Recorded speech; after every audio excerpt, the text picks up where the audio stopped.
Doubt கேளுடா. அதாவது கடவுள் இருக்காருன்னா நீங்க கடவுள் இருக்காருன்னு எப்படி சொல்லுவீங்க? எங்க இருக்காரு? கடவுள் மேல இருக்காரு. மேல இருக்காருன்னா என்ன மேல இருக்காரு? நம்ம இந்தியால இருக்கோம். இந்தியா பூமி சைடுல இருக்கு, அதாவது சவுத்துக்கு மேல இருக்குன்னு சொல்லலாம். சென்டர்ல தமிழ்நாடு கீழே இருக்கு. நீங்க மேல பாத்தீங்கன்னா எங்க சைடுல பாக்குறீங்க தானே அர்த்தம். அப்ப எப்படி கடவுள் நீங்க மேல இருக்கான்னு சொல்றீங்க?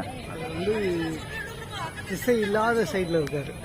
அது என்ன திசை இல்லாத எல்லா சைட்லயும் இருக்காரு. இறைவன் எங்கும் இருக்காரு. எங்கேயும் இருக்காருன்னா அதுக்கு மேல பாக்குறீங்க, கீழே பாருங்க.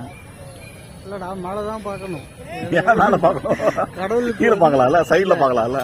கடவுள் இப்படித்தான் இருப்பாரு அப்படின்னு சொல்லி நம்மளா வரையறதுக்கு பிரச்சனை வந்துட்டு இருக்கு. சரி, இப்ப அங்க இருப்பாரு, இங்க இருப்பாரு, இப்படி இருப்பாரு, அப்படி இருப்பாருங்கதான் பிரச்சனை.